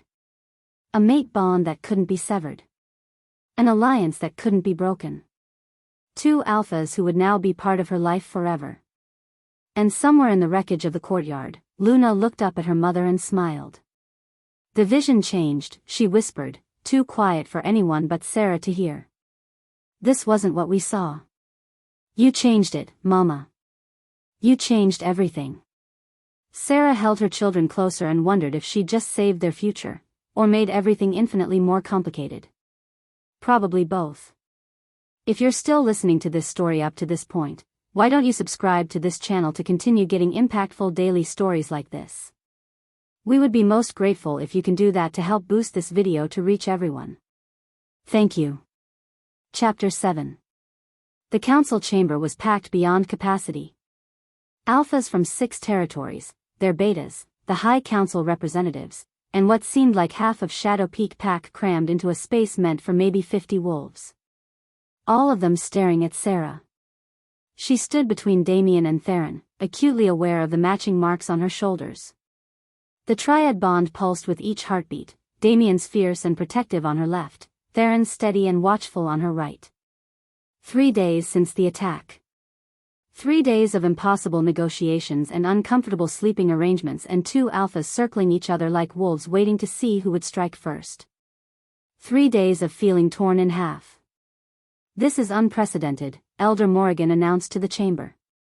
"A white Luna bonded to 2 alphas. Pack law provides no guidance." "Then we make new law," suggested Alpha Kieran of the Northern Territories. "The woman chooses one mate. That's how it's always been. Except the bond won't break," Theron said quietly. "We've tried. The triad is stable, too stable. Attempting to sever either connection could kill all 3 of us." Murmurs rippled through the crowd. "Then she completes one bond and leaves the other incomplete," another alpha suggested. "Eventually, the incomplete bond will fade." "Will it?" Damien's voice was sharp. "We don't know that. We don't know anything about triad bonds because they haven't existed for centuries." "Perhaps that's for good reason," someone muttered. Sarah's hands clenched. She'd spent 3 days being discussed like a problem to solve rather than a person with agency. 3 days of councils and debates while her children were guarded around the clock because the covenant might be broken but other threats remained. "Enough," she said. The room fell silent. "I didn't ask for any of this," Sarah continued, her voice steady despite the turmoil inside. "I didn't ask to be rejected. I didn't ask to be poisoned. I didn't ask to be a white Luna or to have 2 alpha bonds or to have my children targeted by ancient wolves with grudges." She looked at the council. "But here we are. So instead of debating what I should do, why don't you ask me what I want to do?" Elder Morrigan smiled faintly. "Very well, child. What do you want?" "I want my children safe. I want the neutral territories protected. The wolves there have no pack, no alpha, no protection. They're vulnerable." Sarah's gaze swept the room. "And I want the rogues who are still hunting my bloodline found and eliminated before they hurt anyone else." "That's not answering the question," Kieran said. "Which alpha do you choose?" "I choose neither. And both." Sarah took a breath. "The triad bond exists. Fighting it is pointless. So we adapt. Shadow Peak and Silvercrest form an alliance through me. The neutral territories come under joint protection. We become stronger together than we ever were apart." The room exploded into arguments. "That's insane. 2 alphas sharing power. It'll never work." "It has to work," Marcus's voice cut through the chaos. The beta stood, his expression grim. "Because we just received word. The covenant isn't as broken as we thought. There's a second faction, larger than the first. They're gathering forces. And they know exactly where Sarah's children are." Ice flooded Sarah's veins. "What?" "Vivian escaped her cell last night. We found evidence she's been in contact with Covenant survivors." Marcus's jaw tightened. "She gave them the location of the safe house." Sarah was moving before anyone could stop her, running for the door. Damien and Theron were right behind her, the bonds pulling them after her like physical tethers. "How many?" Damien demanded as they sprinted through the manor. "At least 100 rogues. Maybe more." Marcus kept pace. "They're converging on the safe house now. Our guard's there. Won't be enough. Theron was already on his phone. I'm calling in every Silvercrest warrior within 50 miles. Shadow Peak too, Damien added. Everyone. Now. They burst into the courtyard where cars were already waiting. Sarah dove into the nearest one, not caring who drove. She just needed to get to her children. The safe house was 20 miles into neutral territory, deliberately remote, supposedly secret. Supposedly safe. The bond let her feel Kai and Luna's fear even from here. They were terrified. Calling for her.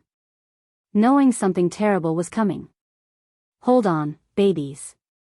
Mama's coming. The drive took 15 minutes that felt like 15 hours. Other cars fell in behind them, Shadow Peak wolves, Silvercrest warriors, even some neutral territory fighters who'd heard the call. They arrived to chaos. The safe house was surrounded. Rogues everywhere, more than Marcus had estimated. And they weren't just attacking. They were organized, moving in coordinated strikes, trying to break through the defensive line of guards protecting the building. Sarah shifted mid-run, her white wolf emerging in a flash of silver light. She hit the rogue line like an avalanche.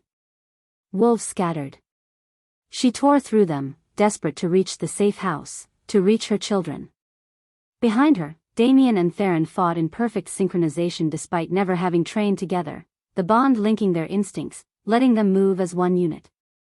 Mama. Luna's cry came from the second floor. Sarah looked up and saw her daughter in the window, Kai beside her. Helena was there too, holding them back from jumping. A rogue broke through the line, heading for the building. Sarah lunged. And Vivian stepped out from behind a tree. Hello, Sarah, she said pleasantly. Surprised to see me? Sarah shifted to human form, not caring about her nakedness. You sold out innocent children. I sold out the brats who ruined my life. Vivian's perfect face twisted with hatred. You ruined everything. You and your impossible bloodline and your impossible children. Do you know what it's like to plan your entire life around one goal, only to have some nobody take it away? You poisoned me. You manipulated Damien. You destroyed my life first. And I'd do it again. Vivian screamed. You don't deserve him. You don't deserve any of this. She lunged with a knife, silver blade, lethal to their kind. Sarah dodged, but barely. They grappled, rolling across the ground. The knife came dangerously close to Sarah's throat. Then Vivian was torn away. Damien stood there in human form, holding his former bride-to-be by the neck. You betrayed your pack, he said coldly. You endangered children. You sold us out to rogues. For you. Vivian choked out. I did it all for you. I loved you. You loved power. There's a difference. Damien looked at Marcus, who'd appeared beside them. Your daughter. Your judgment. Marcus's face was stone. She's no daughter of mine. Not anymore. He nodded to two Shadow Peak warriors. Take her. The council will decide her fate. Vivian screamed curses as they dragged her away, but Sarah was already running for the safe house. She burst through the door, taking stairs 3 at a time. Kai. Luna. Mama. They crashed into her, both crying, both whole and unhurt. Sarah collapsed to her knees, holding them, breathing them in. You're okay. You're both okay. The bad wolves, Kai started, are being handled. Sarah pulled back to look at them. Did anyone hurt you? Helena protected us, Luna said. The older woman stood nearby, sporting a black eye but smiling. She was really scary, Mama. Good. Sarah looked at Helena. Thank you. Always, Luna. Helena used the title deliberately, acknowledging what Sarah was becoming. An explosion outside made the building shake. Sarah's head snapped up. Through the window, she saw the battle raging. Saw more rogues appearing from the tree line. There's too many, Helena whispered. Even with both packs. Then we need more. Sarah stood, an idea forming. A terrible, risky idea. Helena, keep them here. Don't let them follow me. Sarah. But she was already running back downstairs, shifting as she went. The white wolf burst into the courtyard and threw her head back in another howl. This time, she wasn't commanding submission. She was calling for help. The neutral territory wolves felt it first, the pull, the invitation, the promise of protection. They came streaming from houses and hideouts, dozens of them, wolves who'd been living without pack structure suddenly moving as one unit. But it still wasn't enough. The Covenant rogues kept coming. Sarah felt the bonds pull, Damien to her right, fighting 3 rogues at once. Theron to her left, holding a defensive line. Both of them bleeding, tiring. Both of them going to die if this kept up. The thought crystallized something inside her. The choice everyone kept demanding she make, it wasn't about love or forgiveness or politics. It was about survival. About power. About what would keep her children alive. She needed both bonds. Needed both alphas. Not incomplete. Not half-finished. Fully claimed. Sarah shifted to human form and screamed through both bonds at once, Damien. Theron. To me. Now. They came, fighting their way through the chaos. When they reached her, she grabbed them both. Trust me, she said. Both of you. Trust me. And she bit down on Damien's shoulder as he'd once bitten hers. Completing the bond from her side. The connection exploded into full life, not the damaged, severed thing from before. The complete, true mate bond in all its devastating intensity. 5 years of suppressed longing crashed over both of them. Damien gasped, his eyes going wolf gold. Before he could recover, Sarah turned and bit Theron too. Completing that bond as well. Power erupted. Not the uncontrolled destruction from before. This was different, channeled through 3 anchor points, distributed and stable. White Luna power amplified by 2 alpha bonds, all 3 of them suddenly moving as one consciousness. They shifted together, 3 wolves who moved like one creature. Sarah in the center, white as moonlight. Damien on her right, black as midnight. Theron on her left, silver as starlight. The Covenant rogues felt the power rolling off them and faltered. Impossible, one of them breathed. A complete triad. They attacked as one. The battle became a blur. 3 wolves fighting with perfect synchronization, sharing instincts and power and purpose. Where Sarah was vulnerable, Damien protected. Where Damien overextended, Theron covered. Where Theron hesitated, Sarah struck. They were unstoppable. The rogues broke. Those who could run, did. Those who couldn't. When it was over, Sarah stood in human form between her 2 alphas, all 3 of them bloody and exhausted and complete. The bonds hummed with satisfaction. No longer unstable. No longer fighting each other. Fully claimed. Fully bonded. Permanently. What did we just do? Theron asked, staring at his hands like they belonged to someone else. Made history, Sarah replied. Again. Damien was looking at her with an expression she couldn't quite read. The bond, it's like it was never broken. Like the last 5 years didn't happen. I can feel everything. Your exhaustion. Your relief. He swallowed hard. Your love for the children. It's overwhelming. That's what you threw away, Sarah said quietly. That's what you lost. I know. Damien's voice broke. God, Sarah, I know. And I'll spend the rest of my life trying to be worthy of this second chance you've given me. We both will, Theron added. He looked at Damien, really looked, and something shifted between them. I hated you for 5 years. Spent every day thinking of ways to bring you down. I know, Damien said. I would have done the same. But we're bonded now. Through her. We're. Theron laughed, the sound slightly hysterical. We're pack. Bound together whether we like it or not. Then we'd better learn to like it, Damien replied. For her sake. For the children. They looked at Sarah, these two alphas who'd fought over her, claimed her, bonded with her. Waiting for her to lead. To choose their path forward. No more running, Sarah said. No more secrets. No more trying to do this alone. She looked at them both. We face whatever comes next together. All three of us. Equal partners. Equal partners, Damien agreed. Together, Theron confirmed. The bonds pulsed in harmony, 3 hearts beating as one. In the safe house window, Kai and Luna watched their mother stand between 2 alphas who would die to protect them. The vision changed again, Luna whispered. Because Mama changed it, Kai replied, smiling. She always does. If you're still listening to this story up to this point, why don't you subscribe to this channel to continue getting impactful daily stories like this? We would be most grateful if you can do that to help boost this video to reach everyone. Thank you.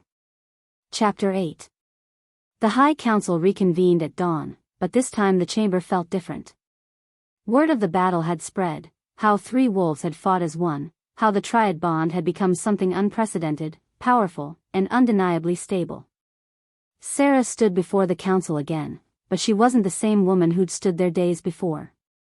The complete bonds hummed in her chest, Damien's wild and fierce, Theron's steady and strong. Both of them flanked her, not as rivals but as partners. Elder Morrigan studied them with ancient eyes.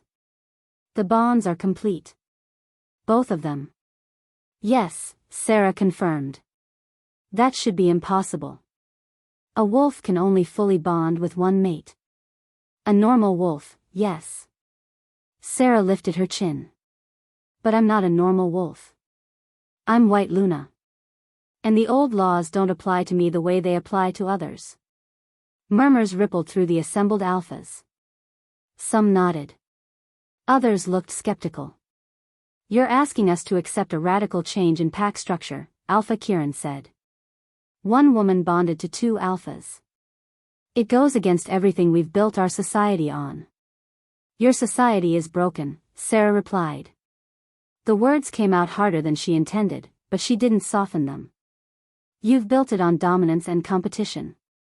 On alphas fighting for territory and power while the weak get trampled. On rejecting mates who don't fit perfect molds. On poisoning women to suppress their gifts. She stepped forward, and several alphas unconsciously stepped back. The White Luna power radiated from her now, impossible to ignore. I'm not asking you to accept anything. I'm telling you how it's going to be. Shadow Peak and Silvercrest are united under a triad bond. The neutral territories fall under our joint protection.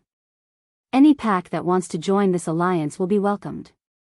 Any pack that threatens it. Her eyes flashed. We'll learn what happens when you challenge a White Luna with 2 alphas at her side. The silence was absolute. Then Elder Morrigan started to laugh. It was a dry, cracking sound, but genuine. Blessed moon. You sound just like Lyanna. Who? The last White Luna. 70 years ago. She tried to change things too, tried to give women more power, more choice. The alphas of her time killed her for it.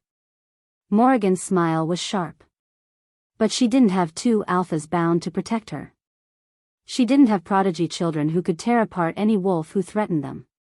She didn't have the strength you have, child. So you support this? Theron asked carefully. I support survival. And change. Morrigan looked at the other council members. The world is evolving. Our kind must evolve with it or die out. This triad, this new structure, it could be the beginning of something stronger than we've ever been. Or it could be chaos, another council member argued. What's to stop every Luna from demanding multiple mates? What's to stop alphas from fighting over powerful bloodlines? Common sense, Damien said dryly. Triad bonds aren't something you can force. They require perfect compatibility, equal power distribution, and apparently a white Luna to anchor them. This isn't a model that can be replicated easily. But it can be adapted, Sarah added. Not triad bonds, necessarily, but the core idea, sharing power instead of hoarding it. Protecting the vulnerable instead of exploiting them. Giving wolves choice in their bonds instead of forcing them into arrangements for political gain. She looked at each alpha in turn.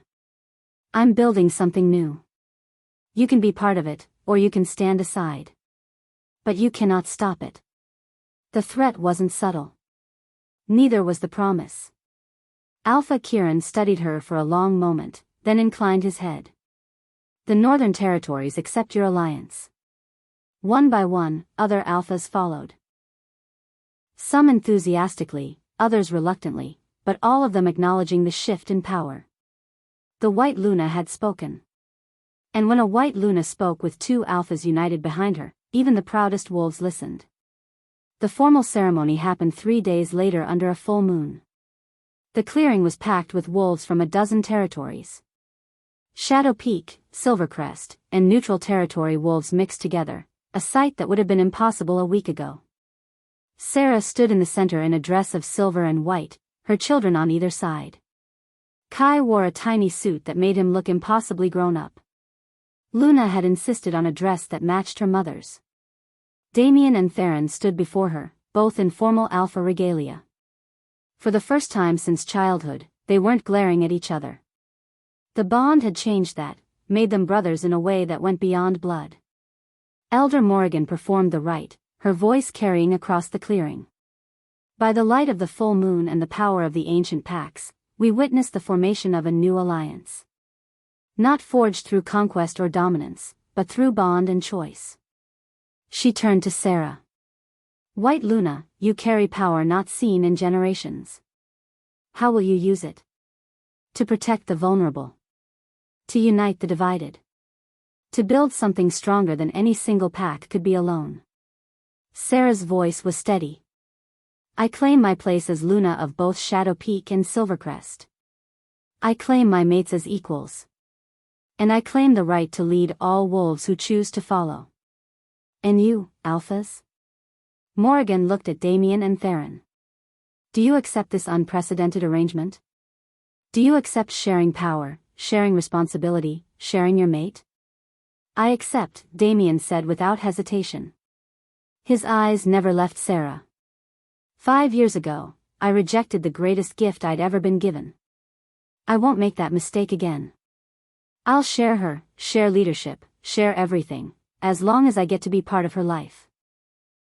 Part of my children's lives. I accept, Theron added. I came into this wanting revenge and political advantage. Instead, I found something worth more than either, a partner who challenges me, a bond that strengthens me, and a purpose beyond my own ambitions. Sarah felt tears sting her eyes.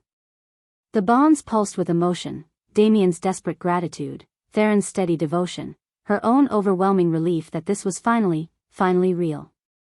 Then I declare this bond sealed, Morrigan announced. A triad united. A new pack structure born. May the moon bless you and the path you forge. The clearing erupted in howls, celebration and acceptance and the beginning of something new. Kai tugged on Sarah's dress. Mama, can we shift now? Please. Luna added. Everyone else is doing it. Sarah laughed, the sound free and joyous. Go ahead, babies.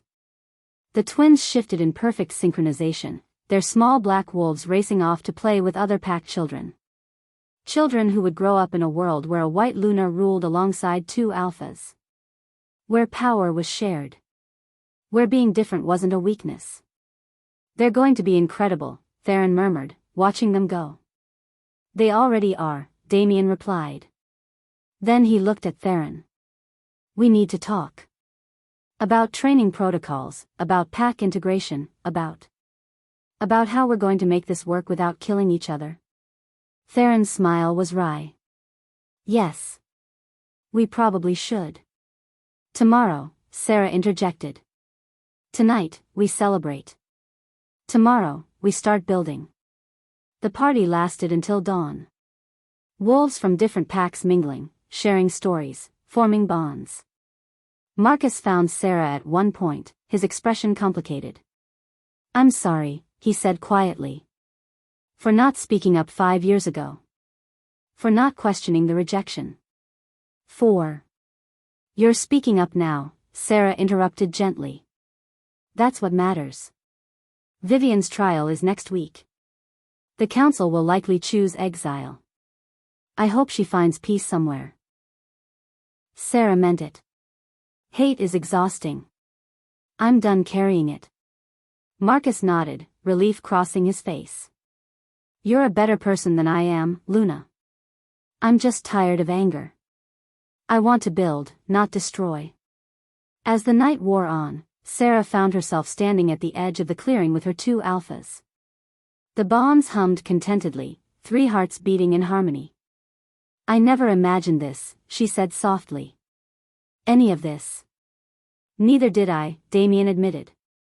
But I'm grateful for it. For you. For the chance to be the father Kai and Luna deserve. The mate you deserve. We both are, Theron added. He hesitated, then said, I know this arrangement is unusual. I know there will be challenges. But Sarah. I wouldn't change it. Any of it. Sarah looked between them, the man who'd rejected her and the man who'd saved her. Both flawed. Both trying. Both hers. Neither would I, she whispered. They stood together under the full moon, 3 wolves bound by choice and power and something that looked remarkably like love. Kai found Luna near the edge of the pack's celebration, both of them in wolf form, watching the adults. Did you see the vision? He asked through their twin bond. The new one? Luna's tail wagged. About Mama? Yeah. Should we tell her? Luna considered. Not yet. It's a happy secret. Let her find out on her own. Kai looked at their mother, standing between 2 alphas who would protect her with their lives. Saw the way her hand rested unconsciously on her stomach, a gesture so small no one else had noticed. But the twins knew. The moon had shown them. A new life growing. Theron's child. Creating perfect balance in their unusual family, 2 children from Damien, 1 from Theron. 3 wolves bound by blood and bond and choice. She's going to be surprised, Kai observed. She's going to be happy, Luna corrected. Everyone will be. The twins watched their mother laugh at something Theron said, watched Damien pull her close, watched the 3 of them sway together like they'd been dancing this way forever instead of just days. The rejected Omega who became a white Luna. The broken mate bond that transformed into something stronger. The children who changed everything just by existing. And now, a new beginning. A new life. A new future. Under the full moon, the white Luna stood with her alphas and her children, no longer running from her past but embracing her impossible, complicated, perfect future. The pack had changed. The world had changed. And Sarah had changed most of all, from victim to survivor to leader to legend. The story wasn't over. Not by a long shot. There would be challenges ahead, threats to face, a world of traditional packs to convince that change was possible. But tonight, under the moon's blessing, Sarah allowed herself to simply be happy. To be loved. To be whole. To be exactly who she was always meant to be. The white Luna who changed everything. And she was only just beginning. The end. Thank you for watching this video. Please subscribe and like this video to continue listening to this type of story daily and also, to appreciate this community too. I would like to know the country in which you are in, listening to this story.